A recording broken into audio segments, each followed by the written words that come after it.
Don't get crazy with it. Just hold the mic. Just hold the mic. And bathroom is down through that doorway to the left. No food or drink in here, but looks like we're doing well there. And please silence your cell phones. Let's not have any cell phone incidents. And that is pretty much it. Back to you, Jesse. Thank you. Thank you, Nick. Amazing.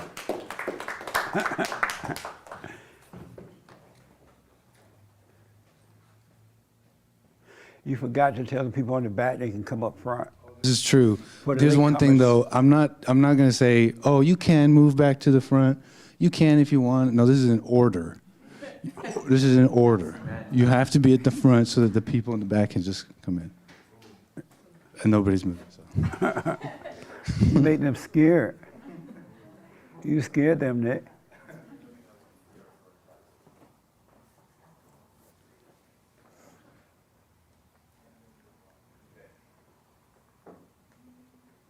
About 20 seconds. All right.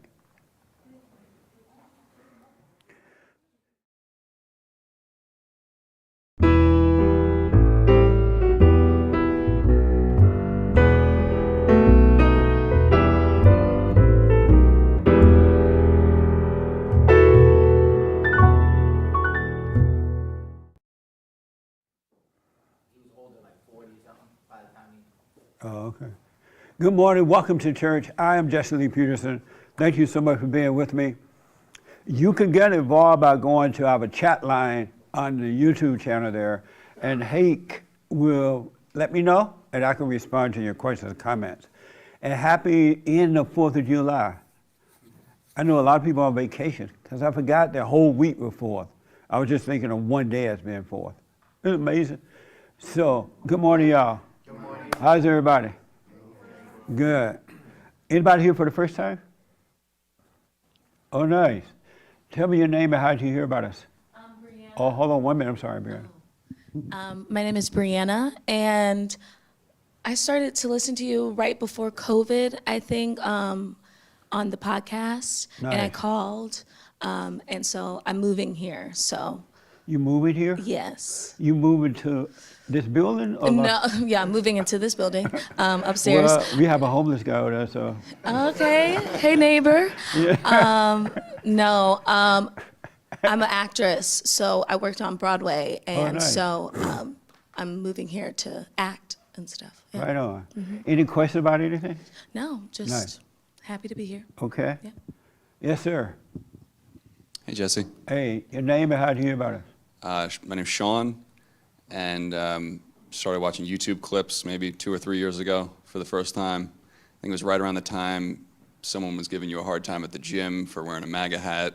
And Oh, yeah. it was a while ago, but right around that time, maybe 2 or 3 years ago, and been a daily listener ever since. Nice. Well, welcome. Thank you. Yeah. So, anybody have a life this week? No? Anybody learn anything about themselves this week? No? What did you learn about yourself?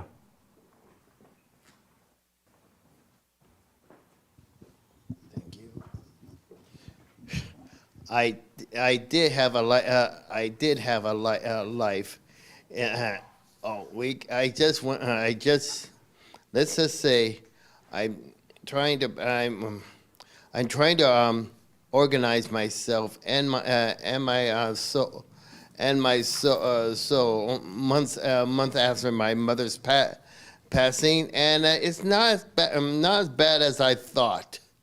It seems like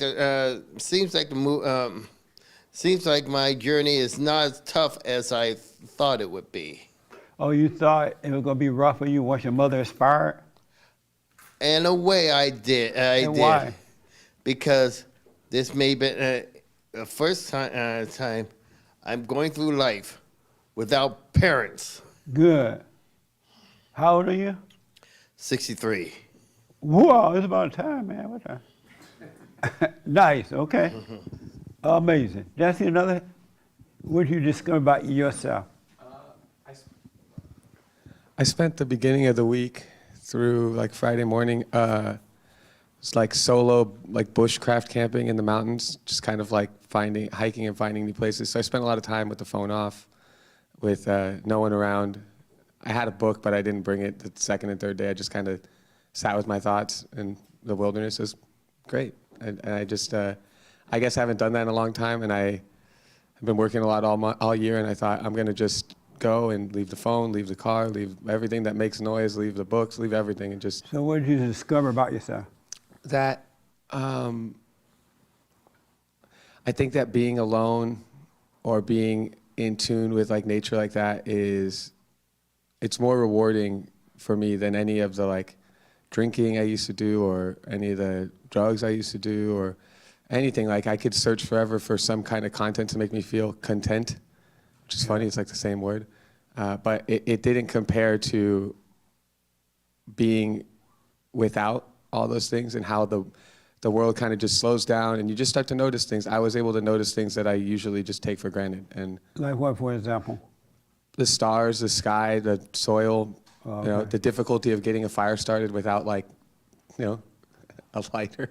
Right. It was nice. It was a good way to slow down and reflect. And I think being still like that, we talk about it in here all the time, but being still like that, it just helps to align your, you know, the you, kind of separate yourself from the not you. It was nice. It was like a 3 or 4 day silent prayer kind of, but Good, man. I was up and moving. Nice. I have good news. I forgot to mention this. Really good news. And the last shall be first. When I moved to LA, I learned about CP time. Colored people time, right? Anybody ever heard of that? Colored people time. And I used to think that CP time was a bad thing. I now know that CP time, colored people time, is a good thing. It's nice to be late. Did y'all hear about this? That's why I showed the plate. And so what? All my life, I've been trying to be on time, end on time, be on time, because I thought it was the right thing to do. But I found out over the weekend that it's the white supremacy thing to do. Did y'all hear about this? Really, it is white supremacy to be on time. How dare you? And so some news reporter sent out, either made an article or sent out some type of notice to the employees. They were about to have this meeting, and she said, no, we're going to cancel this meeting for on time. We want to be late. And so she told everybody not to come on time, but come later than the set time. Because it's white supremacy to be on time. I'm so glad. Now I don't have to rush to be on time. Isn't that amazing? Amazing. What do you think about that? I think it's something. It's amazing. Take the mic from me. Yeah. I don't know what to think about that. Now we could be late. Yeah, I mean, I'm always late. I'm fabulously late. All the time. Nice. Yeah. So now it's okay. Yeah. And if you be on time, it's white supremacy. Noted. Yeah. Isn't that amazing? It's amazing. Yeah, go ahead. But if you're on CP time and you show up late, that's on time because you're meant to show up late. Like if you show up on time, Right. that would be early. So That'd be you're early. still on time even if you show up purposefully That's late. a good point. I hadn't right? thought of it that way. You're always on time. So if you're showing up late, you're still on time. Right. That's a good point. Did y'all hear? No one heard about that though? It was. I saw it in the media this weekend. Did you hear about that? Hey. Yeah. Yeah. Being on time is white supremacy. I'm never going to do it. So everybody going to end up a failure in life now. Yes, sir. So it seems that now a person of color can come really late to an important job interview, and Yeah. if the boss or the interviewer says something, that person can claim racism and sue the company, right? Absolutely. And doesn't have to work at all. If the interview is at 9 a.m., if you can show up at 10 or 11 or 12. Yes, Raymond. That is crazy, right? If being responsible is racist, then I would rather be a white supremacist. Well, welcome aboard. They're tearing down everything that make America great. And they're adding racism to it. It's crazy to think on time is racist. But that's what's happening in the country. It's a crazy world. So I don't know if I mentioned this before. So I try to write down some of the things I want to share with you guys. I was talking to a couple this time, and the husband was mad at the wife. And so they called me over, I went over, and I'm like, okay, what is it all about? And so the husband was telling me that his wife had changed, right? And I'm like, what do you mean? And the wife like, no, I'm not changed, I'm the same thing. And so I can't get into their personal business, but we had this long discussion before the husband finally calmed down to see that his perception was an illusion about his wife. When he was able to drop that anger just for a minute, he could see that his wife had not changed. It's like, you know how people like you, when they like you, they have a nice perception of you, and when they're mad at you, their perception of you changed, but you're still the same person. Nothing had changed. You're still the same person, but their perception. And he couldn't believe that his mind made him see his wife in a different light. And the more she tried to convince him, the worse he got. I mean, like almost breakup got. But it was all an illusion. It wasn't real. It was only because he was mad. And when he had a glimpse of that, he was like, whoa, I can't believe this. His wife looked dishonest, mean. He wondered why he married her. But when he came out of the illusion of his mind, it was the same person he married. So your mind is your enemy. Your enemy is within, it's not without. The other people, some people try to be your enemy, but their enemy is within, they don't know it. All right? Your enemy is within you. I want you to smoke on that and pay attention to that. Really, otherwise you have no problems. It's your enemy within that makes you think so. All right? But I thought about that. I was like, wow, that's so true. You can like somebody, get mad at them, and that person, in your mind, that person changed, but it's the same person. Anybody ever had anything like that happen? You liked someone, and you got mad, it was a different person? Yeah. It's crazy, huh? Did you discover that it was your mind and not the person? Or did you just write it off as the person? Okay, thank you. I like the feedback. So I want to get into the biblical question. Anybody know what the biblical question is? What is it? If you lost your insanity, who would you become? If you lost your insanity, who would you be? Who would you be if you lost your insanity? Amazing question, right? Who would you be if you lost your insanity? Me and the family were talking about this on the way up. Oh, yeah? Yeah. So I would be balanced, more balanced. I would be, I wouldn't overreact. And I would handle things in a perfect way, not in the sense that I would do everything perfect, but I would react in a perfect way. I wouldn't overreact to things, and I wouldn't underreact to situations. I would handle them perfectly. And how do you know that? Because if you're insane and you don't know it, how do you know that's what you would do? Because I do have moments of sanity. Oh, okay. Yeah, my life isn't totally insane. There are there are points of insanity that the light has shown and revealed to me that's still there, but most of my life is sane. Oh, okay. Mm-hmm. Amazing. The young lady that said, if you lost your insanity, we had this discussion about the way I'm asking this question is not proper grammar. Right, we had a big discussion. But I'm black, and if you try to correct it, it's white supremacy. Okay. I'd probably say similar. I would If say you that lost your insanity, who would you be? I think I'd be completely whole. And why do you think that? Because I think there's still areas of my life that I'm working through that have got a lot better, but like I'm seeing more clearly. And I think that once those kinds of issues are dealt with completely, I think I'd be completely whole. And Can you give me an example of your insanity?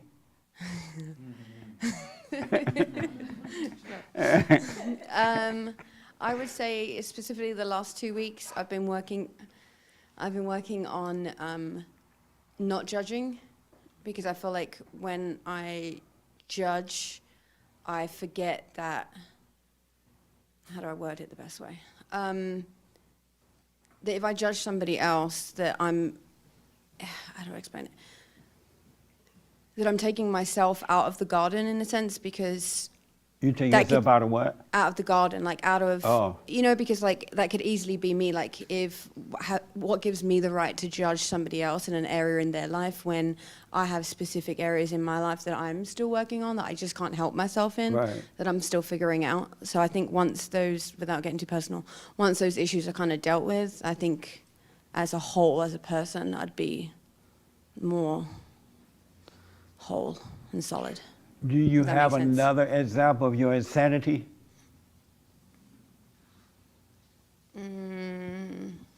Not really, without getting personal. Okay, Yeah. amazing. You want to say something? If you lost your insanity, who would you be? Calmer. What? Calmer. Calmer? Nice. That's true. Who would you be? More in the present. More in the present. Have you been angry lately? Yeah, sometimes. Sometimes. And how do you deal with it?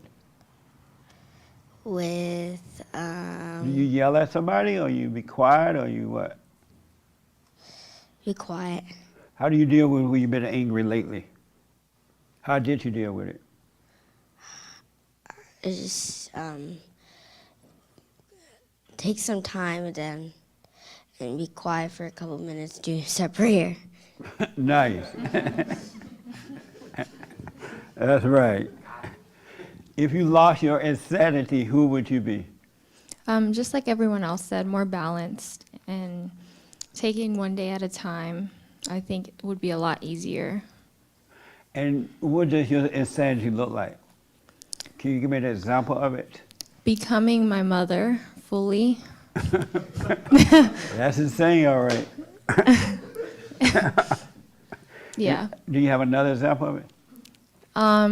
Just in every way, becoming the most exact version of her, I would say. Oh, okay. Yeah. Amazing. That's the So are best you thing. becoming like your mother? It's very hard not to, What do you mean by that? and I'm fighting that without getting too personal, of Right. course. It's just natural, and it comes because I am a part of her, and her traits are in me, and they've been passed down, especially through like bad decisions, having me out of wedlock, Oh, okay. Amazing. So knowing that you're becoming like her, what is that like? It's hard for me to recognize. Some things I notice automatically, Right. and then other things that I don't notice.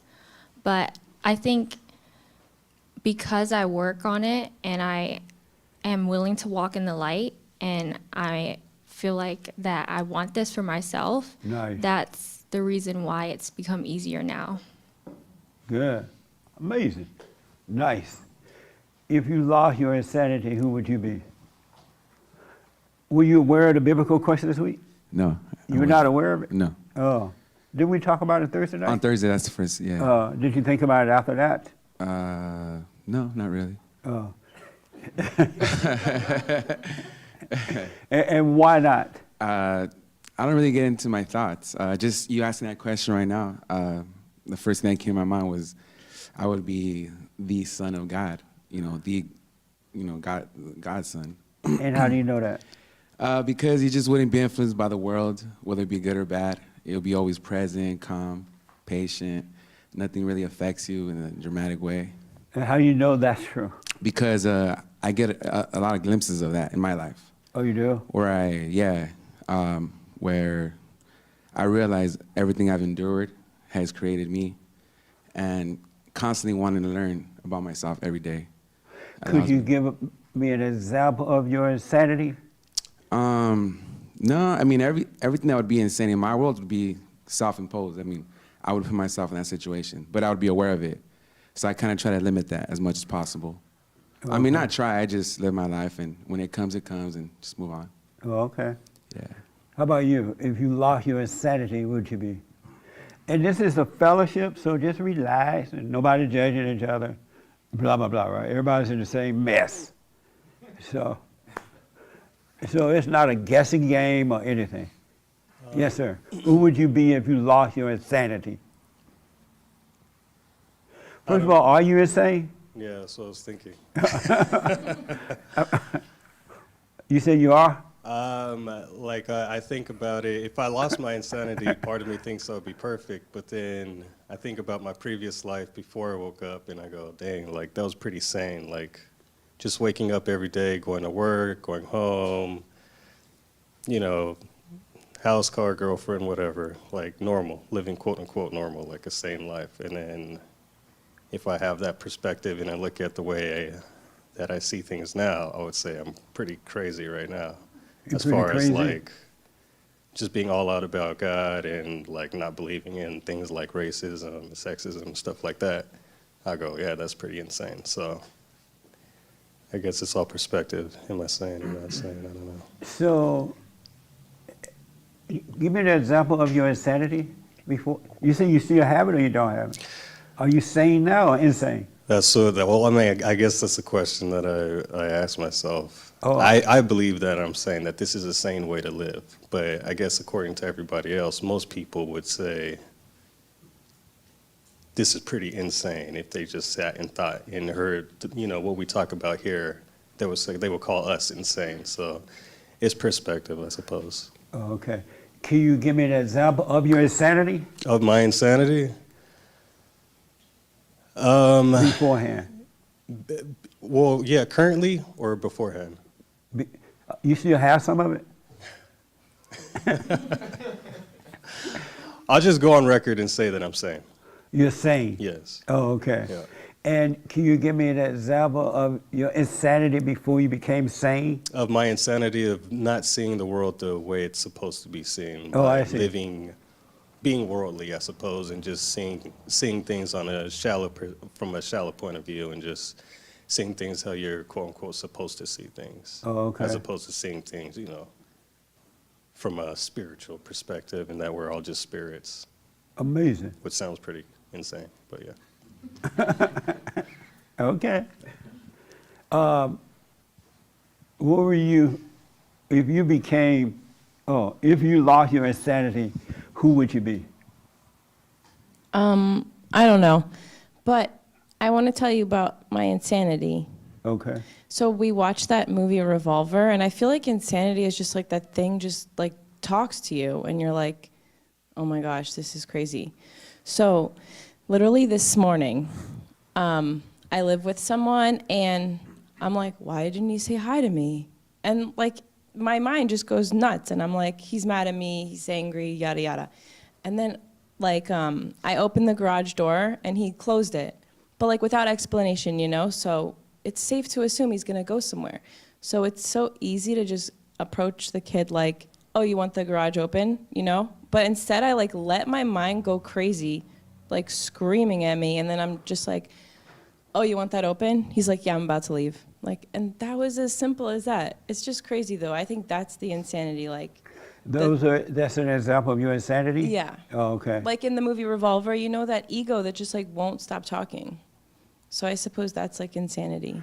And so you liked the movie? You understood the movie? No, You did not absolutely understand not. it? No. Oh. But I mean, I understood it enough, you know, for a girl. I'm not really into movies. I'd rather like clean What? I'd rather like clean than watch a movie, you know? You rather clean than watch Yeah. a movie? Oh, you been traumatized? That Well- sounds like insanity to me. Yeah, I know, right? If I lost my insanity, I think I'd be empty. If you lost your insanity, you'll be empty? Yeah. And And then what do you maybe mean God by that? could use me. What? Then maybe God could use me to like be like a little God image, you know? So he will use you to clean heaven? Well, there's definitely no dust in heaven. Oh. How you What know am I that? gonna do? No, I'm kidding. Okay, so you started Revolver, but you didn't understand it. I mean, I understood the whole like ego talking, right? And that's not you. But I'm just like, who is the ego? I still don't know who's real. Like, Oh, I see. Oh, okay. Amazing. If you lost your insanity, who would you be? I feel insane right now. No, I'm playing. I feel like it'd be what God intended me to be, a person of clarity, just a person who can see. Did you think about, you knew this was the biblical question. Yeah. Did you think about it from last week to now? I didn't think about it, but there were things that I noticed in my life that brought me back to the biblical question, I suppose, which I kind of realized that that God doesn't want us to be insane. God wants us to see truth and to see the light and be of the light and see things for what they really are. And I realized that I'm lucky in the way that I think God truly did keep me sane. Okay. I mean, of course, I've been through things, but upon reflection, upon things that I've learned in my life, So you're not insane now? no, I don't think so. You're not, and so can you give me an example of your insanity when you had it? Yeah, freaking out over everything, Freaking out? over everything, Oh, okay. and not being able to see what was causing me to freak out. I just knew the feeling of freaking out. I just knew that what was going on with me was not normal, but I couldn't see what it was that was doing this to me. I just lived that way. And so how do you know what sanity is like? It's clarity. It's none of the confusion. It's none of the what ifs. It's none of the thoughts. None of that stuff. It's just simple, and things do happen in life, but I do learn from them, and I realize in my day-to-day life that a lot of the things that I'm reflecting upon are things that were always there since I was a little girl. These things that I knew as a kid that I'm relearning now. Oh, And okay. that was kind of always there. Amazing. Interesting. This is an amazing question. It really is. I've heard all kind of answers over the week from different people. What would you be if you lost your insanity? Who would you be in the white shirt, blouse? I think I would be more carefree, or just carefree in general. And why do you think that? Because I wouldn't have all the thoughts that I have to constantly battle with, or remind myself, oh, these are just thoughts and it's not true. So I think that the thoughts are what make me feel insane. And knowing that, why don't you overcome it? Well, it's a daily experience, you know. Sometimes, like she was saying, you don't see it right away, Right. and other times you do. And so it's just learning. And just learning? Yeah. Oh, okay. Did you ever think of yourself as insane? I'm insane. I think, yeah, I I'm think crazy. I've have felt definitely insane in my life. Oh, I don't yeah. know if I thought I was like clinically insane, but just, you know, like, oh, I feel insane in this world. Amazing. Okay. Yeah. Nice. Yes, ma'am. I think it appears to me that I have lost my insanity. It does appear to you that way? And Uh-huh. why? Because I'm a daughter of God, and I look back on how I used to live and how I used to think and believing in the thoughts, and that was insane. And now I'm free of that. I have peace. I don't have anger. I don't have resentment. Do you Can you give me an example of your insanity before you became a daughter of God, as you say? Trying to have control, making decisions, thinking that I can make things happen on my own. That was pretty insane. Yeah. Oh, okay. It's crazy to think that you have control of things or that you can make a decision and it can happen your way, and it always failed. And I thought I was crazy. I thought I judged myself. I don't have that judgment anymore. I thought I was like just dumb, just trying to do things. But now I don't have that anymore. I have peace. Amazing. I returned to the Father. So I'm a daughter. So losing your insanity, losing my insanity is returning to the Father and being a daughter of God. Okay. Nick, and then the young man in the brown shirt, he want to respond. What? Nick, who would you be if you lost your insanity? I'll let you know when I lose my insanity. Give me an example of your insanity. It's the crazy things that you're thinking, and it's just that. You were describing how you have illusions and perceptions of people, and you'll like believe a person is this way or that way when it's all like a lie.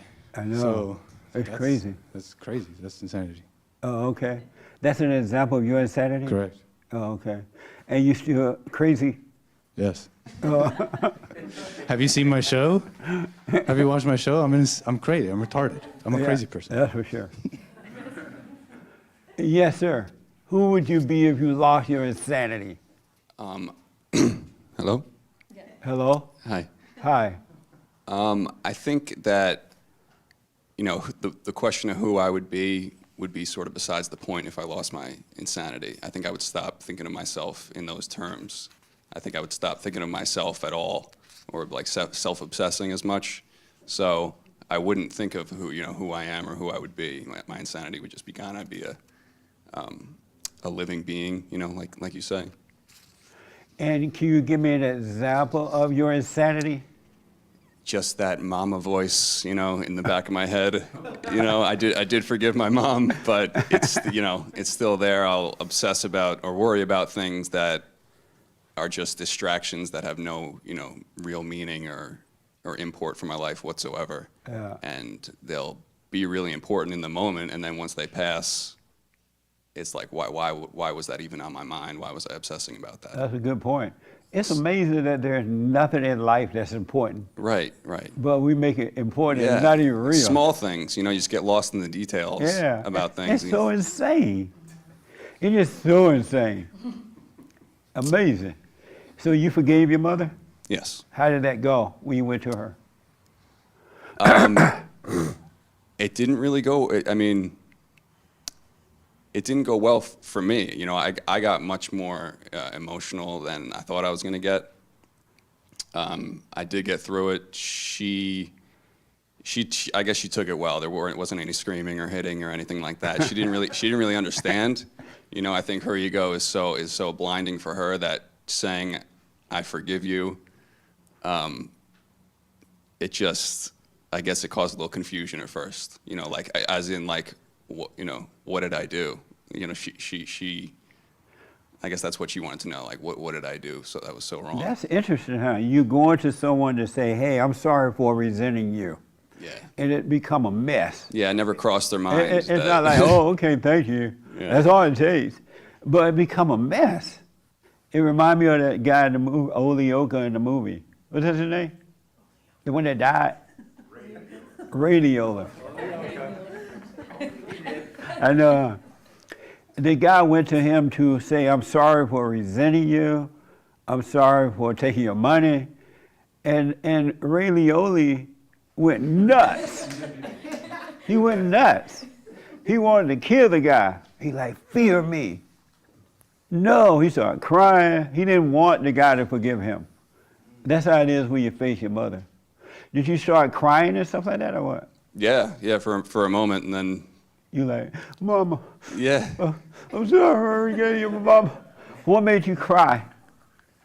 I guess just recognizing in the moment how much anger I had towards her built up that I never recognized, and I guess I didn't recognize it really until that moment when I went to go do it. And you said it didn't work for you though? It worked for you or not for her? It worked for both of us, honestly. Oh, you said it did work? Yeah, it did work. Oh, yeah. okay. Nice.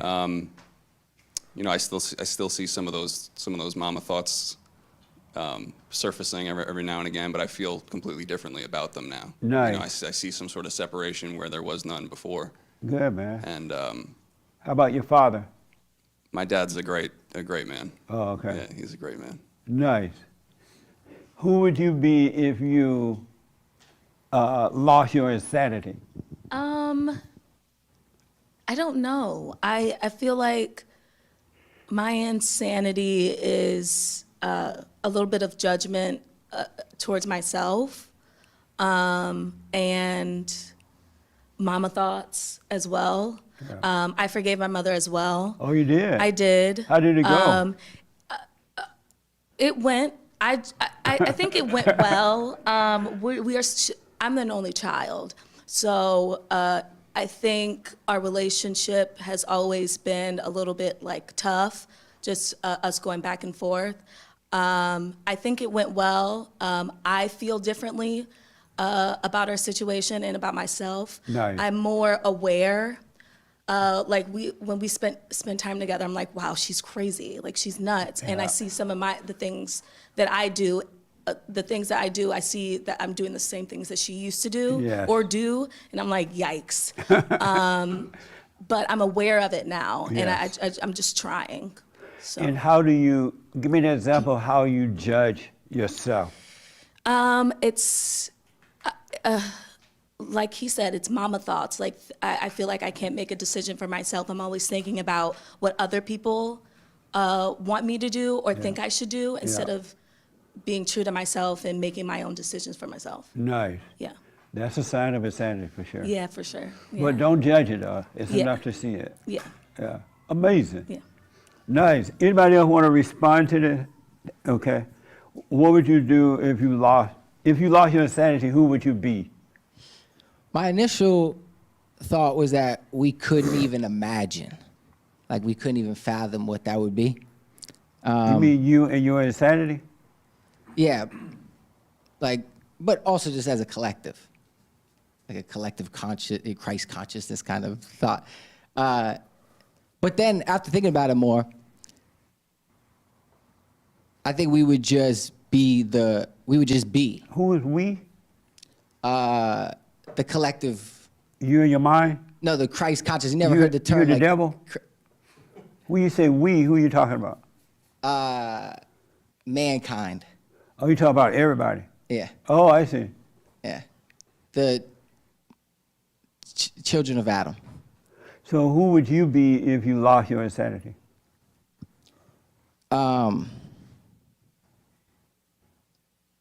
Nothing. I would just be. Then how do you know that? Because I would have no identity. Because I would stop identifying with all the things that made me insane. Oh, okay. Amazing. And it'd be like Jesus, how every response just was, I am.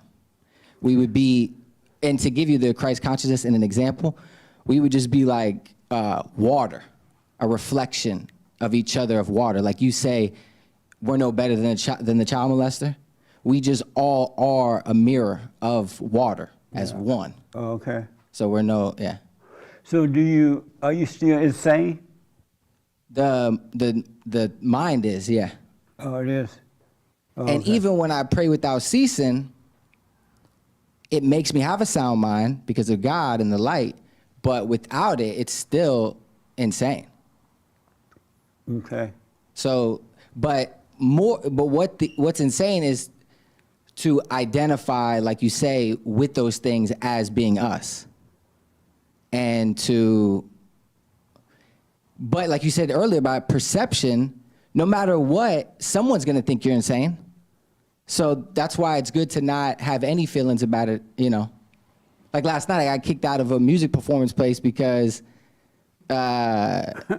That's insane. That's it, right. But what was more insane was they were talking about the abortion thing and how Joe Biden just passed the thing to try to fight for them to keep doing it. And I realized that even though I wasn't judging them and I was just discerning and speaking up, I realized that was insane. I was like, I'm insane for even doing this. Yeah. And again, is so true. I wasn't judging them, but even me discerning and trying to be like, you can't see this. Like, that was still me. You try to prove how wise you are. Right. Which I wasn't, because I was aware of it, and I was just speaking up to the situation. Right. But anyway, so, but you're right. That's insane. Okay. Amazing. Yes, sir. So, Who would you be if you lost your insanity? man, I'd be walking on water. How do you know that?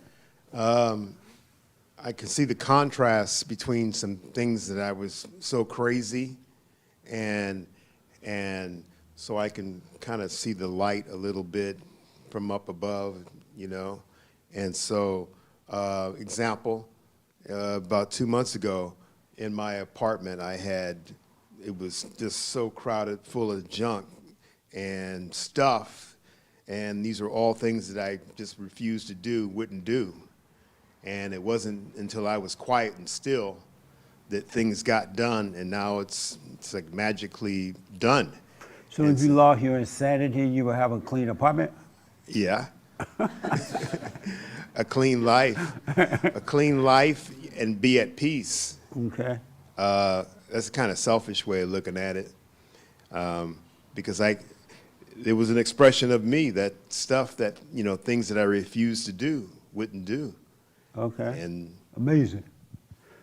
Yes, sir.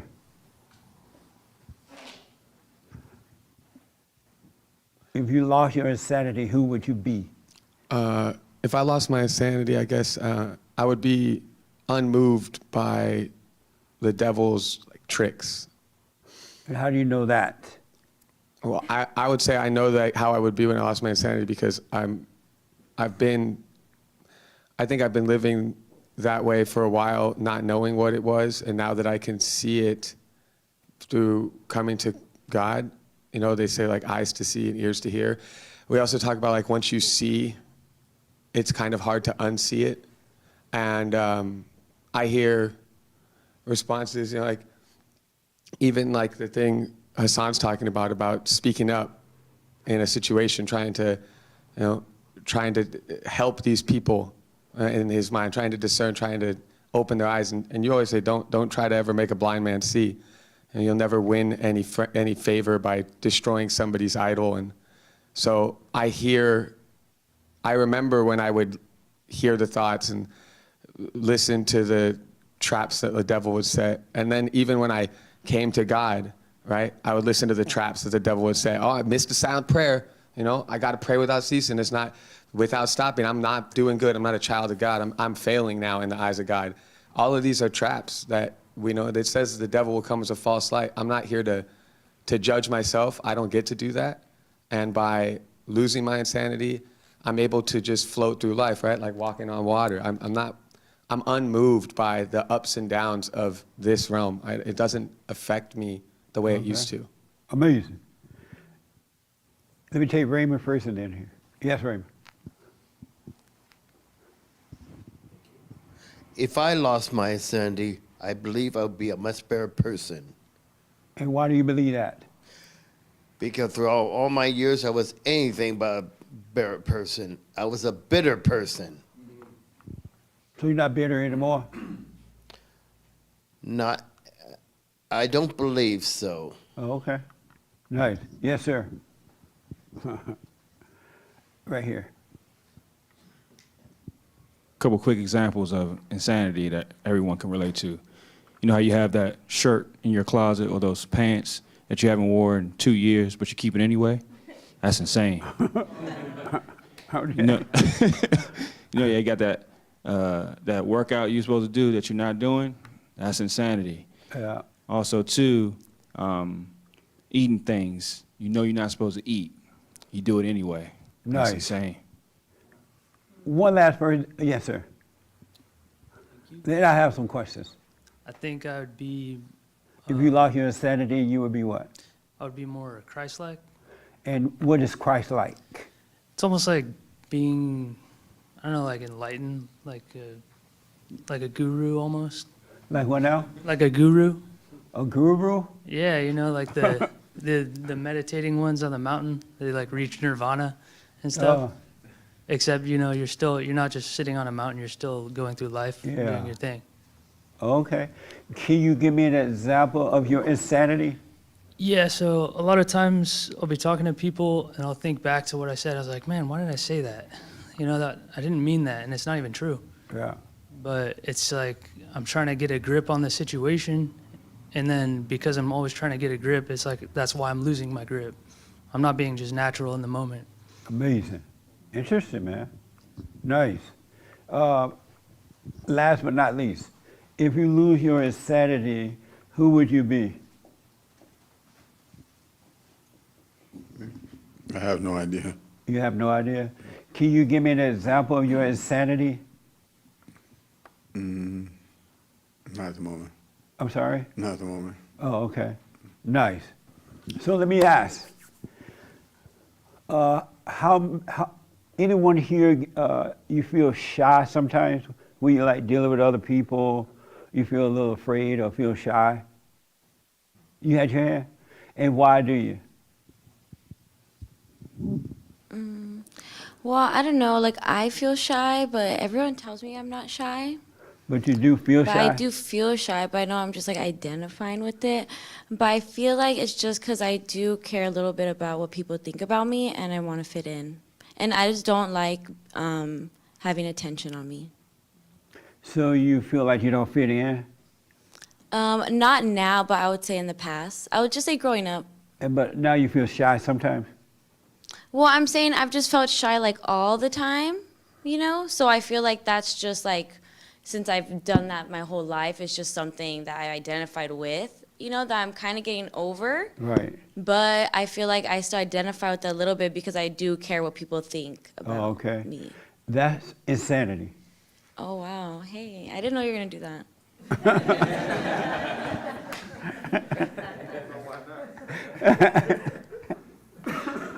Did you know that's insanity?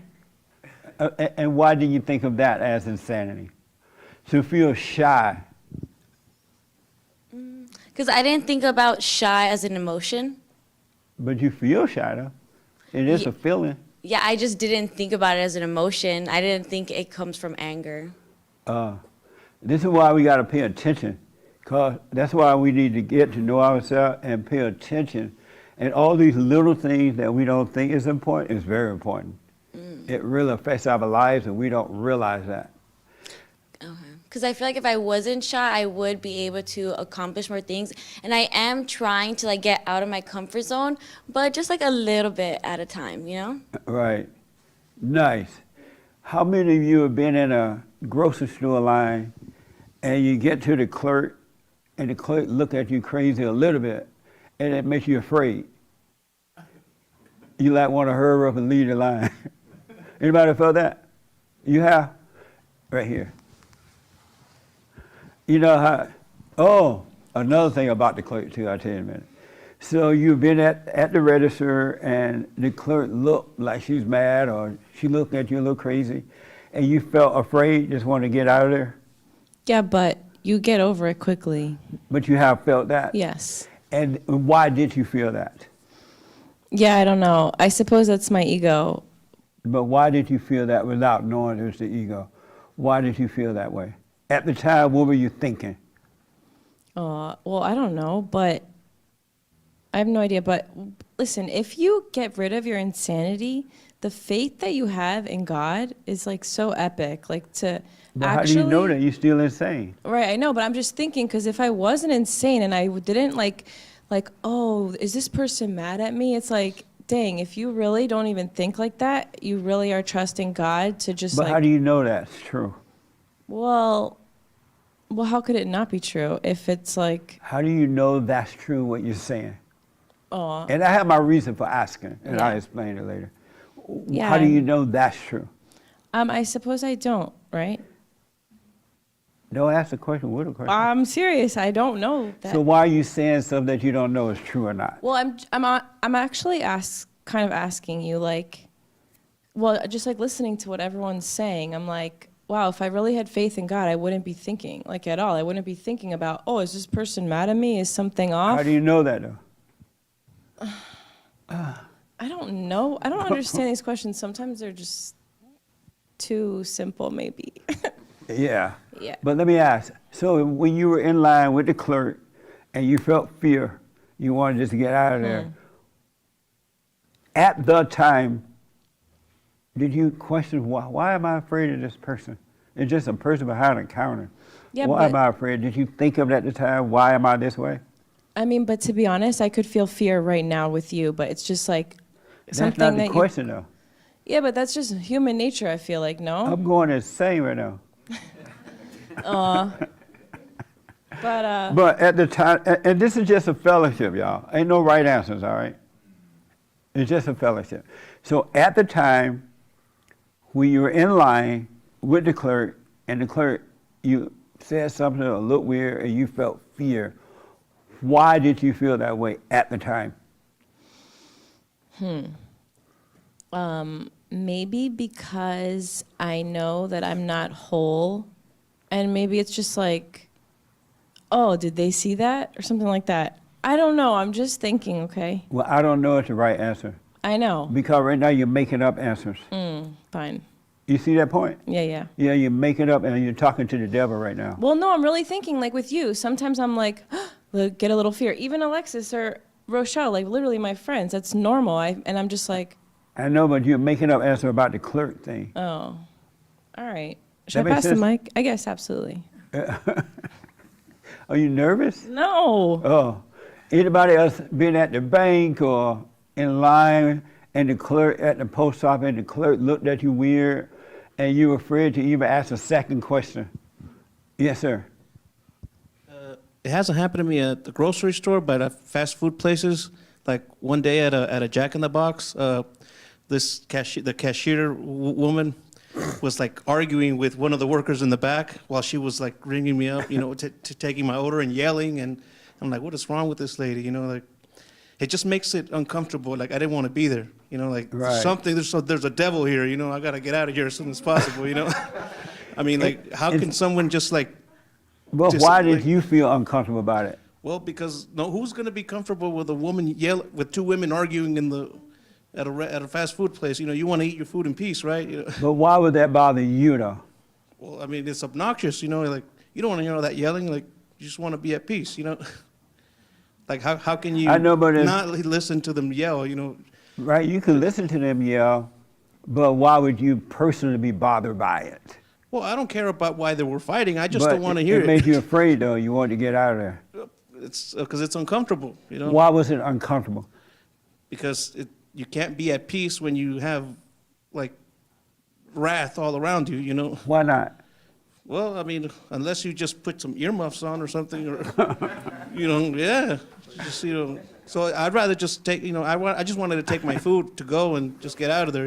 Oh, okay. Yeah. But yeah, That's the place was dirty too.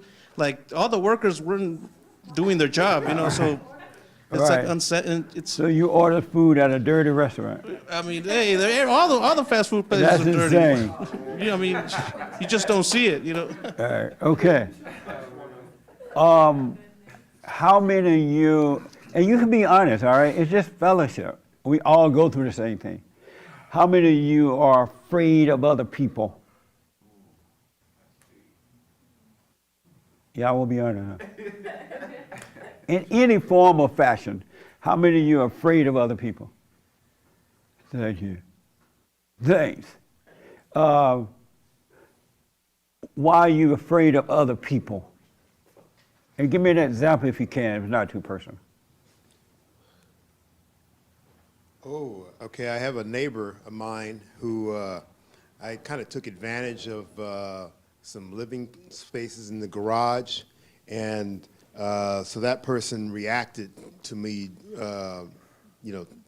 taking over their place, and so I've kind of made an enemy out of them, and I don't like them, and so I noticed that every time I see that person, I have to kind of keep an eye on them and watch them, and oh, there they go. There's that person right there that I don't like. I hate that person. What a mess, huh? And so I have. That's insanity. I've made an enemy out of my neighbor. And so now I have to keep my guards up all the time. Can you see yourself walk out your home, look around, see the neighbor around somewhere? And so now when I see that person, I noticed my other neighbor handled being around that person different. I said, wow, what is that thing inside of me that's so it's it's fear. And so to my great shame and embarrassment, I'm making it public now, but it's it's fear. And I'm a man, and so I should be able to deal with it, because my neighbor dealt with it okay. He was up front, and he's strong and everything, and I'm being like a girl, so. Very good one. Did you think of that as insanity? Oh, that's total logic. No, that's... Before I started talking about it. No, it's total insanity. Did you think of it as like, this is insane what I'm doing?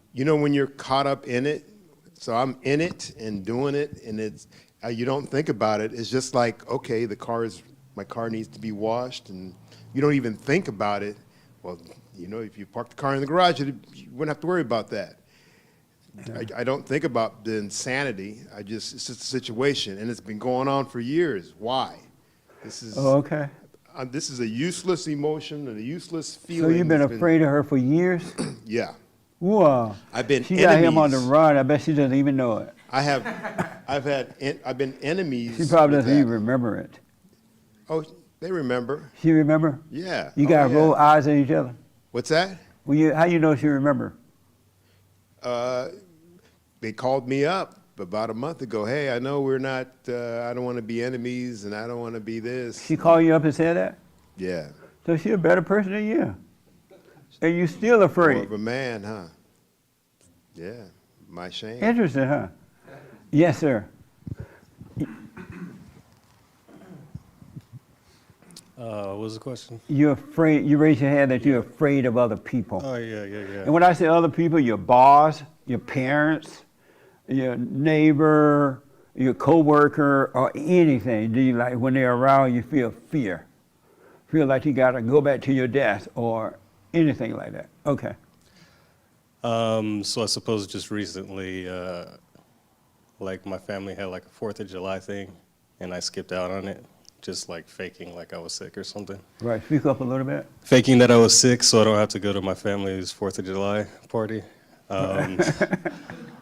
Why did you fake it rather than just say, I'm not coming? I just didn't want to, I just wanted to do my own thing, I suppose. And But I didn't why want to, do like, you just say I didn't want that? to like let anybody down. I know like people want to like see me or like, I don't know, like where's Marcus, You So- think they want to see you so badly you had to fake it? I don't think they care really, There but you if go. I don't show up and then it's like, what happened? Are you okay? People always checking on me and this, that, and the other, and I just don't want to. And so did you question that at all? Why can't I just say I'm not coming? You don't even need an excuse as to why you're not coming. Yeah. Just, no, I'm not coming. Yeah, sometimes I wish I Did could you just be question like, that? I guess I question myself all the time, yeah. But did you question that when you couldn't say to them, I'm not coming? In the moment, I guess I did. In the moment, yeah, I did. Like, why am I doing this? Like, why am I avoiding them? Why am I, like, why do I care, really? Right. And what you come up with? I don't know. You say, I don't know? No, I don't know. You know that's insane, right? Yeah, it's pretty crazy, yeah. No. We're insane and don't even know it. In all kind of ways because we justify it. The little ways doesn't seem so important. But if you don't overcome the little things, how would you ever overcome the big things? You know what I mean? Yes, ma'am. You had your hand, right? And who are you afraid of? My sister. You're afraid of her? Yeah. And how do you know you're afraid of her? I'll make decisions to avoid being around her or seeing her. Wow. And why not just tell her, I don't want to be around you? Because she's mean. She's mean? Yeah. And you can't handle her meanness? I think it's not that I can't handle it, it's that I still get emotional because of the things that she says. Because we're siblings, she, you know, has been around me her whole life, and she knows exactly what to say to like really dig, to be hurtful. And so what do you do about it now? Avoid her. You avoid her. How would you get better if you don't face it? I won't. Okay. But I just haven't realized it, honestly, until recently. But she doesn't live in the same city as I do either, so it's like I don't really see her regularly. Oh, okay. Yeah. Amazing. Anybody else you're afraid of? You like run from situations or whatever? I don't know if I'm afraid. I just don't. I don't know if I'm afraid of people, but I just in general like don't like most people. I mean, that's just the truth. Like, it's hard for me to be around a lot of people because I just don't subscribe to the society views of a lot of things. So I just feel like an outsider a lot. And so I just avoid it. I just avoid being around people. How do you feel when you're around a lot of people? It can be overwhelming. Oh, okay. And what does overwhelming feel like? It's like like being on edge or like heightened emotions, like almost like I have to be protective of myself because I don't like to let people in because we don't agree, and so I don't want to even like go there. Kind of like what Hassan was saying about like the abortion thing, you know, like, oh, I believe this way and they believe that way, so I just rather avoid it altogether. Amazing. I wouldn't argue with people about abortion, but I wouldn't run from it. Totally. You know what I mean? Yeah. Because you're not going to get better until you can, and I'll get to that in a minute. Yeah. I want to talk to them. Did you ever think of that as insanity? Wow, I'm insane. Look at me running. No, I never connected the dots, but I definitely know that like my thoughts make me, or I feel insane with my thoughts a lot of times. And just this past weekend, I was supposed to go visit my family, and I chose not to because I just didn't want to be around my sister. But that's insane. Yeah. You know? And then they ask you, were you coming? Yeah. And what'd you say? I just said, no, I'm not coming. I just don't want to come. I don't feel well. She said she was sick. Oh, you said you were sick? Yeah. Well, but I like, were you like I sick? just couldn't, I just couldn't do it. I don't know. So not only could you not go around them, but you couldn't say, no, I'm not coming? You had to lie? Yeah. What made you lie? And I how did guess that? just fear of not being able to be honest. Like, I don't want to come. I don't want to see you. That's mean. Which is better, to be mean or to lie? I guess it's better to be mean. You shouldn't lie. But why would you consider that mean just to say, no, I'm not coming? Because I'm afraid of the opinion that they have of me, I guess. And why? I don't know. This is why you got to get to know yourself. It's all insane. Yeah, I mean, it feels insane. It felt insane leading up to it, like thinking about it over and over, like, I don't want to go. I don't know how to tell them. What do I say? How do I say it? Like, that's insane. It was not great. What a mess. Did you know you were this insane? I mean, I'm a woman, so yeah. But men are insane like this too. Yeah, I know. Unfortunately. I think more and more coming to church regularly and absorbing the message, I realize more and more like how I didn't know myself and like how insane I have been. Yeah. Good. Yeah. Amazing. Wow. Did I see more hands about this? Oh, okay. Did I see her? I didn't see her. Okay, right here. Oh, I saw her hand first, and then I'll come back to you. Yes. I just wanted to say Let me ask, does it help discussing this, fellowshipping about it? Is this like helping? Okay. Because if I'm not helping, it's a waste of time. Okay. Yeah, I know. The whole world is the same. I want you to know there's not one person on earth that is not going through these same things. Really, not one. That's why we all must be born again. And there's not, situation may be a little different, but the spirit, it's the same spirit. They have the same fears.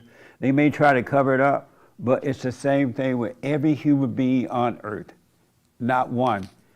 That's why God sent his son that we all may be saved from this. And he said all, he didn't say some, right? So every human, the ones that you're afraid of, they are afraid too. The clerk at the grocery store, she's as nervous as you are. She want to run out of the store too, but she has to work. Yes. I was just saying I have like a lot of sisters, and everyone says I'm so Speak up a little bit. Oh, I was just saying that I have a lot of sisters, right? And that's what everyone says about me, that I'm so mean. And I don't know if that mean, you know? So like my little sister, she didn't want to be around me for like a while, right? And then she would tell me, like, obviously say it emotional. I wouldn't recommend saying it all emotional and making it a big old thing, like exploding on me, right? But then I'll think about it, and then it's a little hard not to be mean. You know, it's not like I do it on purpose, and I'm not like, oh, I want to be so mean to her, like, you know. I'm just like, so. And then after that, I was like, okay, I'm gonna try to be nice, and little by little, and then now we're cool. You know, she's just like, I just realized, you know, maybe chill on the fat jokes. Those are my favorite. I'm sorry, but I will chill. So she and thought now we're good. She thought that you were mean. She would say, you're really mean. I don't like being around you. You don't make me feel good, blah, blah. And I could be church and be like, that's your ego, blah, blah, but I'm not gonna do that either. I'm just like, okay, noted. Now I know that's something I need to work on. I didn't know I was that mean to the point where you didn't even want to be around me. I don't want to be like that. So that's what I really like, that like no one has control about it. Like no one like that, you know, that one annoying person in the room. Sorry if that's me, but they like no one wants to be that person, you know, not even that person. I hope it's not me and whoever it is. So now you're nice to her. I'm not nicer to her, I just don't say any fat jokes. You know what? Say any fat jokes?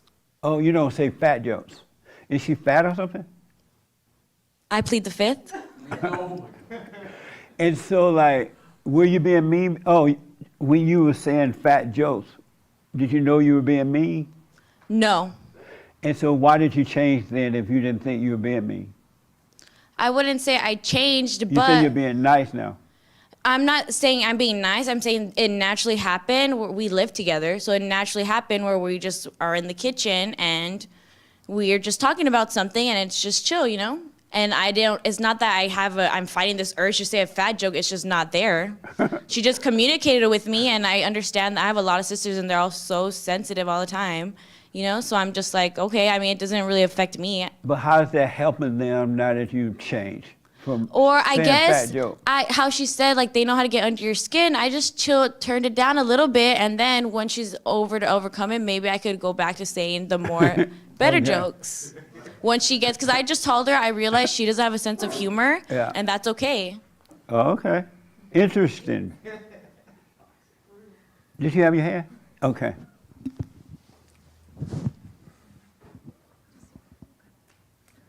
Go ahead, yeah. Oh, okay.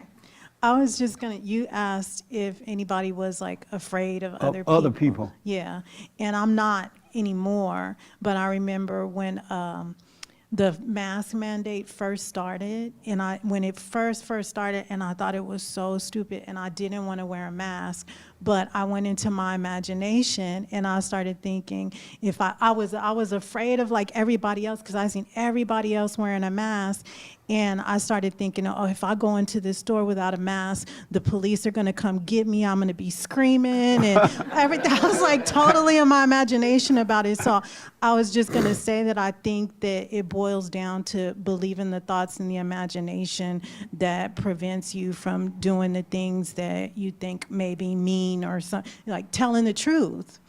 But yeah. So you're not afraid of people anymore? No, I got over it because I was really thinking like, why do I feel like I would literally have the mask in my hand, get ready to get out of the car and go into the store, and I'm like, why do I feel this way? Like, this is my face. Like, I have the right to not put something, cover my ability to breathe. Like, so eventually I just stopped. I stopped wearing the mask, or I would wear it under my chin and then see what would happen, and then nobody would say anything, and I just like stopped wearing it altogether. And the police didn't come get me. I didn't have to leave the store screaming and hollering. Oh, okay. Let me go. Nice. I remember I went to the bank one day when it was all about the mask thing, and I didn't have a mask on. And they're like, you can't come in here without a mask. And I said, but I don't have one. They're like, you can't come in. I don't have one. And so I took my shirt off, and I put it, and I didn't have on an undershirt or anything, right? They're like, you can't come in here like that either. I said, well, at least it's a mask. That's insanity. It was so funny. No. What's? Yes. Are you afraid of people? No. No one. No, but I used to be, or I thought I was. But what I think it really was I wasn't afraid of the person. I was afraid of the response. Their response? Yeah, I was more afraid. And why were you afraid of their response? Because I was in my head. Like Rochelle was saying, I was in my head thinking all of these things. I remember the very first time, I think it was in high school, shamefully enough, but I'd never ordered pizza before over the phone, and I was so in my head about calling somebody and to order pizza. Yeah. I remember I called this line and I was in tears trying to order pepperoni pizza because I was so afraid of what the person was gonna, like I was so in my head I thought the person was gonna think this thing, that thing. I wasn't afraid of the other person on the other side of the phone. I was Right. afraid of the response to me. Amazing. So it's just all a lie. Isn't this all insane when you think about it now? Just discussing it, you like looking at it closely. I want to encourage you to get to know yourself because you're going to see this is insane. And you're going to know that it's insane. And I'll get to the rest later, but that's insanity. We're insane and don't know it. Crazy. Everybody crazy. Isn't that amazing? And when we go to the psychologist or the counselor, they'll put a name on that and say, oh, you have HDD, or you have STD, or all the D's, right? And then they will offer you some medication for that. And then, so now they'll make money on you because they put a title on it. You got to stop putting titles on things. Don't put a title on anything. Stop putting titles on it because the experts are ripping you off. They have no idea what they're talking about. They just have a degree. And so, and that's why they're drugging up everybody. People walk around high and out of it because they're not dealing with these spiritual things that are going on in the mind. Not at all. And so you got to take control of your own life. You got to be your own person, get to know your own self. Really. Did you have your hair? Okay. Right here. Yeah. Like I feel like I can be really honest with some of my friends, like no problem. I'm not like like I know that they're not, like if they're offended, they'll get over it, you know? So I feel like that's like real love. But then like other friends, I feel like I'm like tiptoeing around and then I'm like, wow, do I like not even love this person that I can't just be like, hello, you know? But remember you say if you don't love one, you don't love any. Right. So now I'm like, dang, do I even really love my real friends? You know what I mean? And what do you think the answer is? I suppose no. No, you don't. And is fear And of... so you don't even love the ones that you don't have to do that with. Right. You don't love them either. Is fear of a person like no love? Yes. Because Yes. I didn't, yeah. Like Every human being that has anger has fear. There's not one that don't have it. Not one. Just notice, we all going through the same thing. It's just that some people working on it on themselves and most people are not. That's the only difference. They're just going crazy with everything. And so if you're working on yourself, you're fortunate that you're working on yourself. But most people are not. Yes, sir. I was thinking, I don't think I have fear, but I was thinking about this incident that happened today when I went to the grocery market to pick up stuff. I asked the lady to put one of the items in the bag and stuff, and she goes, well, you could package yourself, right? And I was like looking at her like, what is all that all about? You know what I'm saying? And then, you know, I was thinking like, no, I'm not questioning your bagging abilities. I'm just simply asking you to put this in the bag. And afterwards, like I read, I was like, what a witch, you know what I mean? And did you feel anything at the time that was happening? If anything, I just thought, what a witch, and I said that I left, you know what I mean? Oh, okay. Amazing. So I have one other question I think about this. I wrote it down so I can remember. Oh, you and your insanity, how many are there of you?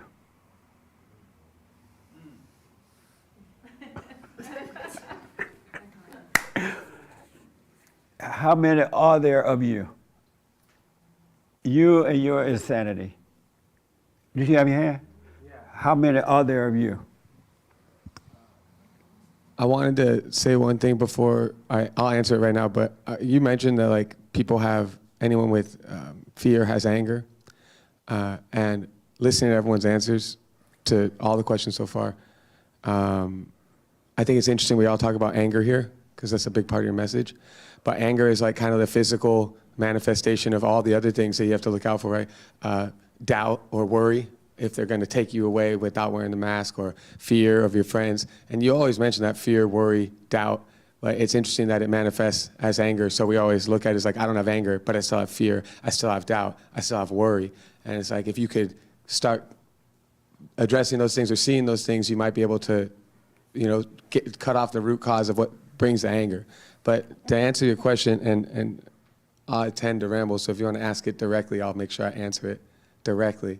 Thank you. But you had just said that, and then you moved on to the question where it was my hand, and I wanted to. Okay. But yeah. So you and your insanity, how many are there of you? At this point, I don't think there's any other. I don't even know if like I don't even know if I move through the world as myself anymore. But when I was insane, when I was angry, when I was in doubt, there were endless amounts. I wanted to present myself as this perfect person to everyone, to get everyone to like me, and it was all false identities, whether it was the person at the cashier or my best friend. As long as they knew that I was the person, that they were supposed to like me, and I was So that. how many were there of you?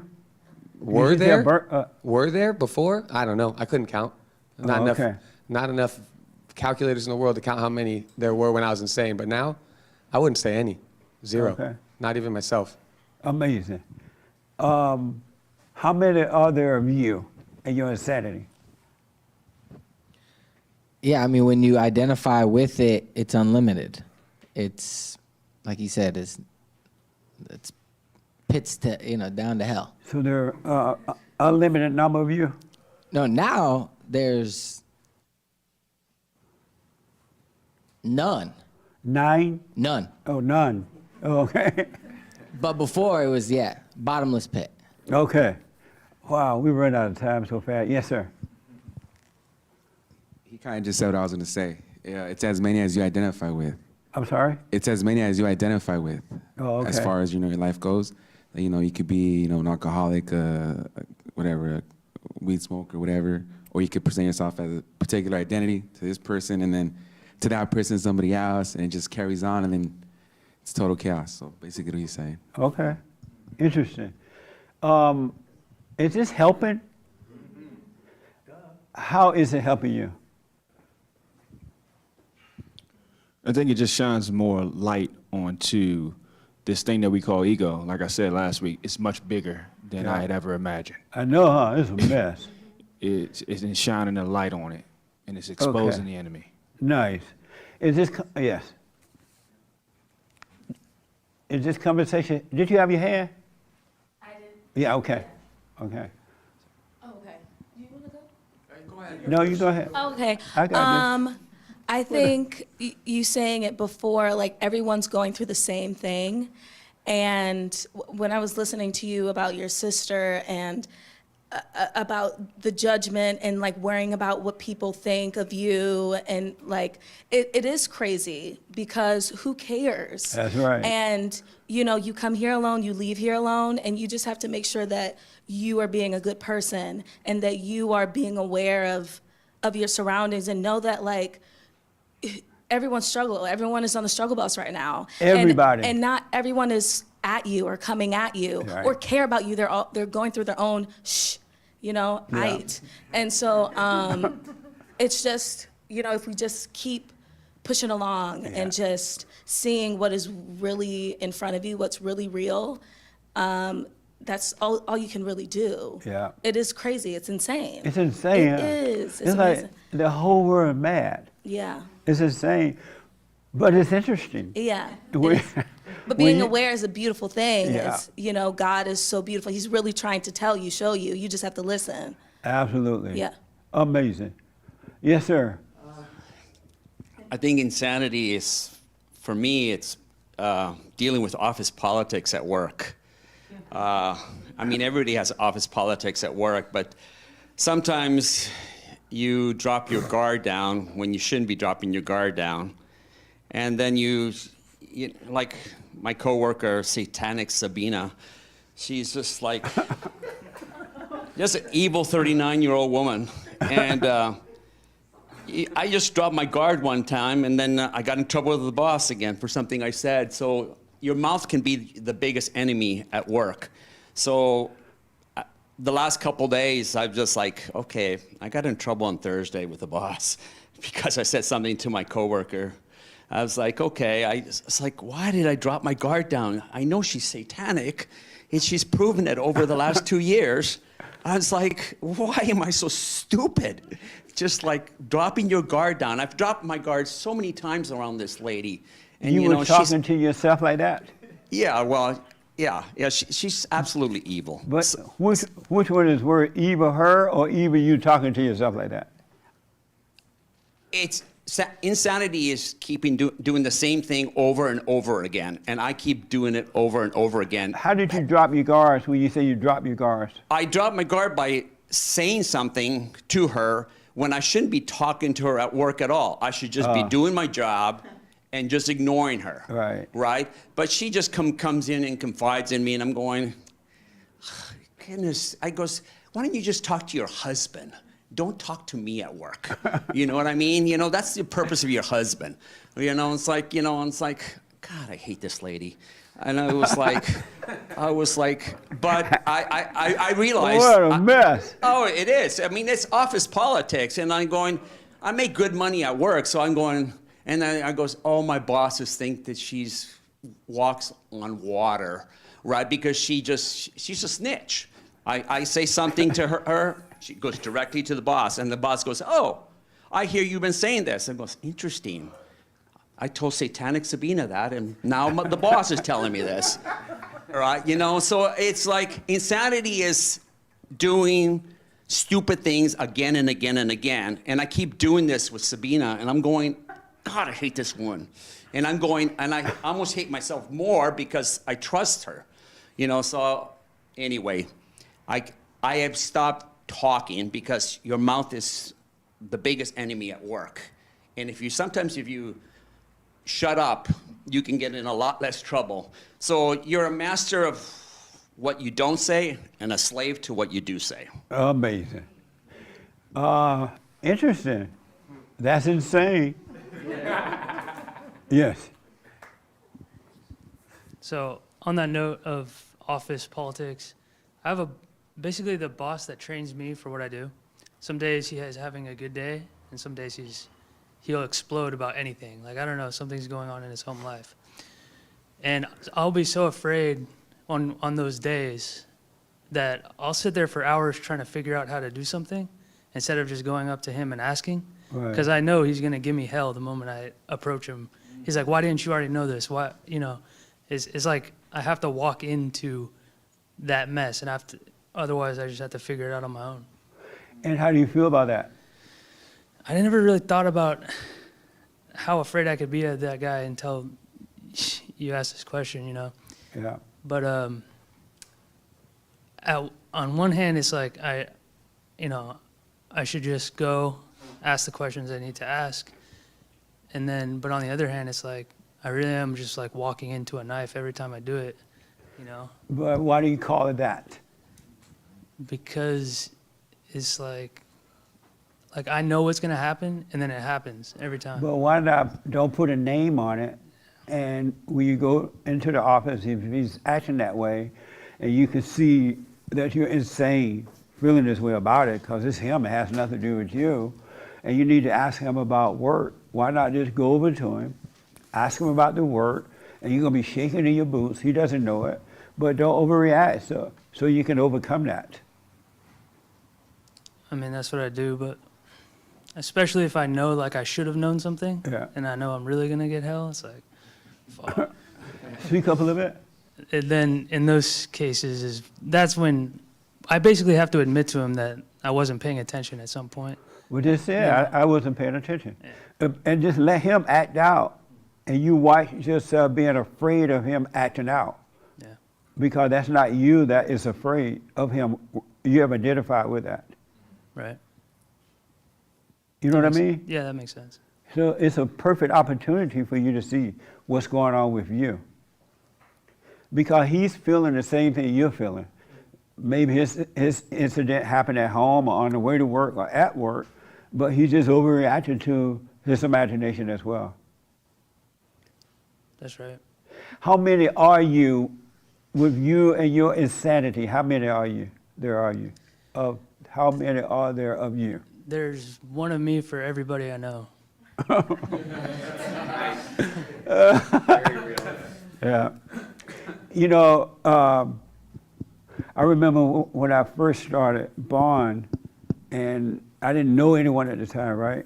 And I was reflecting on this over the week, and I didn't know anyone. And I would go and have a meeting, and a bunch of people there. And right at the end of the meeting, State would tell me, "Oh, you sound awful. That didn't make any sense. Nobody coming back. They all hate you. You country, you're uneducated. It doesn't make sense anyway." And I would believe it because I had no sense. And I would have fear all in my body. And I would like rush out of the meeting, jump in my car, and try to get out of the parking lot before anyone get into, so I leave the building. And if someone was in the parking lot, I could hardly look at them because I didn't know that was insanity. I thought all those voices were my voices. I thought I was telling myself that, right? And so, and I would say, I'm not going back. I'm done. That's it. I'm not going back. And Sunday would come again so fast. I'm like, oh, Sunday's here again. And so I had to go back. And I just faced it and faced it and faced it. And for whatever reason, after a while, that thing left, that voice left. It brought on other voices about things, but that passed and I realized it left because I had to go through it anyway. And so I learned from that really wasn't me, because I would have never told myself that, to bring on that kind of pain for myself, right? And I've come to realize recently that there's only one. Me and my pains or whatever, my insanity is one. And what has happened is I had merged, when I was young, I became angry, I became one with insanity. But I'm not the insane. I just identified with it and I became one with it. And insanity is the nature, the state of the devil, right? And so I identified with the devil, not knowing I had identified with the devil.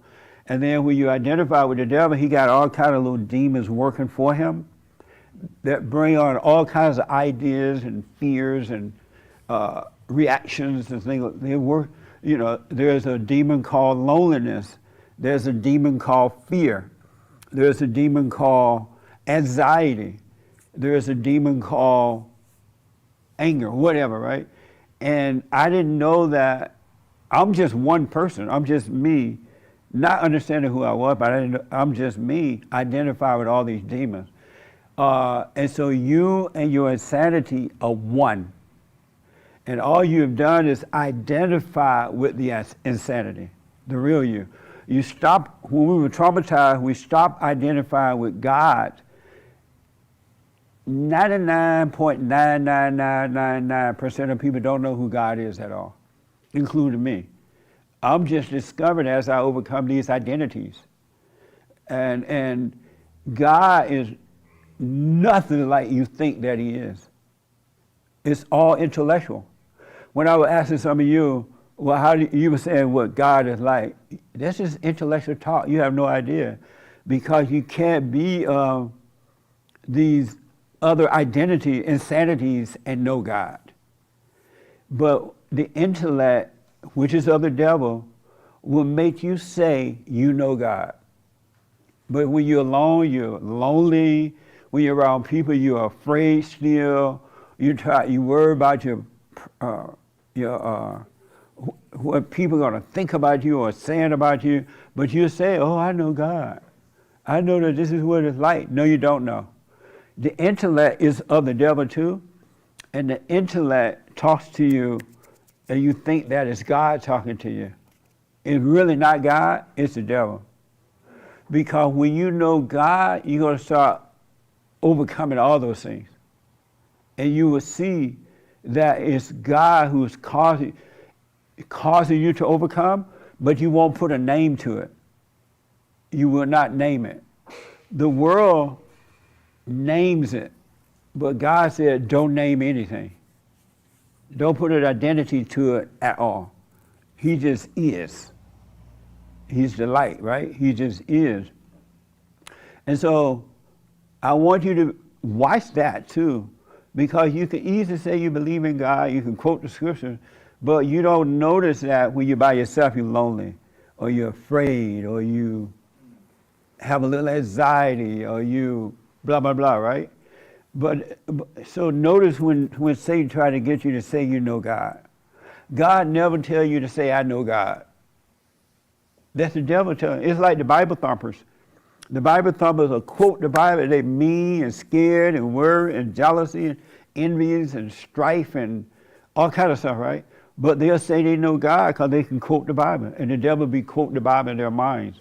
And so likewise with this that we're doing, because you do the silent prayer and you hear me say, be aware, all that is true. But don't just start claiming like you know God. That's a setup. That's coming from the intellect. It's not coming from God. But what I can tell you as a witness, that you stay with it and don't be afraid to be your own person. Don't be afraid to stand alone. And stand alone it doesn't mean don't hang out with one another time, don't barbecue together and all that. It just means do not get a sense of identity from it. And so if the whole world turned against you, if you're willing to stand alone and just let that happen, you will see that God is with you, but you don't have to put a name to it. Really, you won't put a name to it. What God does, He destroys all identities. Anything you think you know about Him, anything you think you've learned about Him or about yourself, He would do that. He'll take it away and He'll leave you empty, but you would just know, you would start to know Him. It wouldn't be intellectual. That makes sense a little bit? And so stay with the silent prayer. I love it when you said you went up to the mountain, whatever you did, and just had that time alone.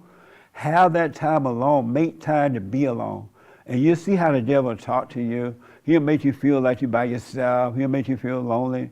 But you'll see it. And a little bit of light is bringing you out of it.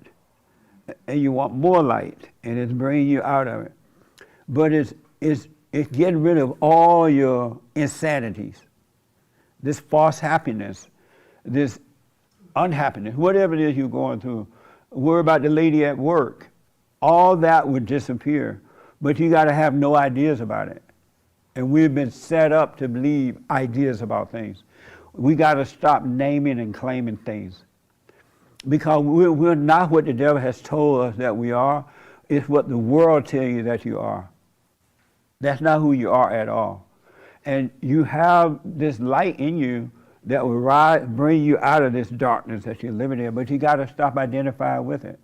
Stop defending that. And you will see that you, and this insanity, is not you. And all those spirits are not you. The craziness, insanity things that work through your mind and body, not you. And don't try to make yourself not identify. The light will cause you not to identify with it. The awareness is the light of God, and it changes everything. Do not, and then I'll take your hand. Do not put forward one effort to protect the not you at all. And the children of the world will go crazy. Because they're already crazy too. They're insane too. And insanity love to hurt insanity. It needs to hurt it. It needs to hurt it to stay alive.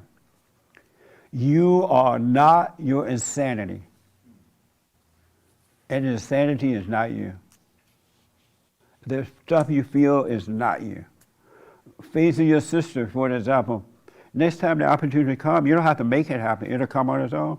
Just say, hey, I'm not coming. And you feel the fear and everything, just watch it. And that little seeing it is what's changing it. It really, really is changing. Because it's a spiritual battle, and there's nothing we can do but see. And you're going to see these things are not you. People get married thinking that, oh, I have a wife, she's cooking and cleaning for me, I feel important. You ain't nothing. That's a false feeling.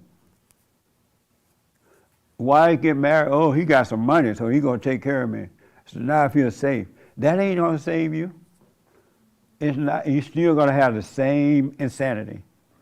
So you and the insanity are not the same. You're not. Stop claiming it. Let other people call it what they want. They can claim all their mess, but that's not who they are. Don't claim anything. Don't put a title to it. That make sense? Okay. Yes, sir. Two things. I love what you shared about having that fear in the parking lot, because I had a false identity that I thought about you, that you were just made for this and you never have fear about doing what you do. So really? Yeah, absolutely. See, that's what they did to Jesus Christ and everybody. They assumed things in their own mind about him. Yeah. And he kept saying, I'm just a son. The Father sent me. I got to deal with this stuff too. But he was prepared to deal with it, right? But everybody, every human being, every preacher, every professional, every PhD, bishop, brother, sister, they all have to deal with this. How would I know about it if I didn't have to deal with it? Right. How would I know this? How would I know how tough it is, how painful it is, Yeah. if I didn't have to deal with it? That was the ego giving me that information. Yeah, it really was. And that's why you got to pay attention. Oh, Jesse don't have to deal with these things. That's why I wish I didn't. Yeah. And so that's why I said separate the man from the talk, the words.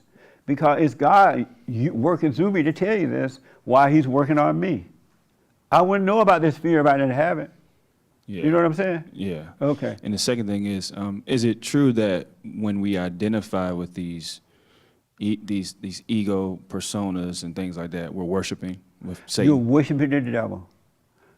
When you identify with fear, when you identify with, I don't want to lose my reputation, you ain't got no reputation. You'll be surprised what people really think about you. If your ego got you thinking, oh, I'm something else, I have a nice reputation. You would be surprised you ain't got no reputation. It's all ego. Reputation is made up. It's nothing but ego. To think wonderful of yourself is worshiping the devil. To think negatively of yourself is worshiping the devil. To have any opinion about yourself or anyone else is worshiping the devil. It's worshiping the devil. I was talking to someone Friday, and he said that, Jesse, I watched the Revolver twice, and when I watched it the second time, I saw really how deep it is, and I realized that I can never hate anyone anymore. I can't judge anyone because, and this person used to always judge and react and overreact and judge, right? And I was glad to hear him say that because I never imagined, you never know. But he said that I realized I'm no good myself. There's nothing good in me. And I see now that the people, they have the same problems I have. And so because of that, I can never judge again. And that's what's going to happen. Once you see, you can never judge. Not even your enemy, you cannot judge. So just know you are not this insanity, all right? You and this insanity are one, but it's not you. That makes sense? You are not your insanity. You're not the craziness. That makes sense? Yeah. All right. Anybody that disagree with that or don't quite understand it? Yes. And stop talking to the devil like you having all this conversation about that woman. Stop having a conversation with the devil. You're worshiping the devil. It's enough to see, wow, I should not have a talk to that lady about this. And just see it, and that's it. It'll change. Do not have a conversation with the devil. Yes. Why doesn't she just say to her sister, I don't like you. I don't want to hang out. Wouldn't that be real love? No. Because it's her issue, right? The meanness, and that's like on her. Right. But I only want to deal with the part where she could not say, well, I'm not coming. Yeah. She had lied and said, I'm sick, right? She didn't have to lie about that. Yeah. Just, and even if you felt afraid when you said, I'm not coming, you might tremble a little bit, let yourself tremble. It's just the devil wanting you to lie and you didn't lie. That makes sense? Right. Okay, any questions about that? Was that helpful? Yeah. And so, what I'm encouraging you to do is what I've been doing for 33 years, praying and watching. And the more I pray, the more I watch, the more I discover the real me as opposed to the not me. So stay with the prayer no matter what happens. Stay with it, stay with it. And when situations occur and Satan trying to make you go crazy about it, this is going to happen, that's going to happen, this, and he wants you to do something about it, don't do anything about it. Don't do what the devil tells you to do. He's setting you up. That's not from God, and it's not from you. Allow the ego to go through it, and it will die. And the ego doesn't want to die. If you're afraid to, someone told me the other day that they're afraid to go before the public and speak, right? And if you're afraid of that, but an opportunity comes to speak, shaking in your boot, go up and give a little talk. It was, face that, because it's happening within you. Oh, one other thing is someone told me that they are afraid to tell people the truth. And they asked me, are you ever afraid to tell people the truth? And I told them, well, sometimes I can see in my meetings, I can see people don't know it's intellectual. They don't know what they're talking about, and you can just sit there and know that it's intellectual. And I don't say anything sometimes because I know that they want to, they're trying, and I don't want to just, and I don't want, right, if I told them the truth, like, you don't know what the heck you're talking about. They couldn't handle that. And I see a lot of people that couldn't handle that. And so you have to give them milk until they're ready for the honey. Isn't there something in the Bible like that? Because it's not that they're growing, right? And he said, well, but you're supposed to tell people the truth, and the truth will make you free. I said, no, not like that. The truth about you, inside you, is what makes you free. But people think they're supposed to dump on other people to make them free. Isn't that dumb? That's insanity. God said the truth will make you free. What he meant is the truth inside of you will make you free about all this hell you're dealing with. It's not about telling everybody else the truth about them. It's the truth about you you don't go free when you tell everybody else the truth about themselves. Oh, I hear you a slut. That ain't gonna make you free. That's just gonna make your ego feel like your little sluttiness is better. So the truth that make you free is about you, inside of you, with you. It's not the truth for telling other people, calling name. That makes sense?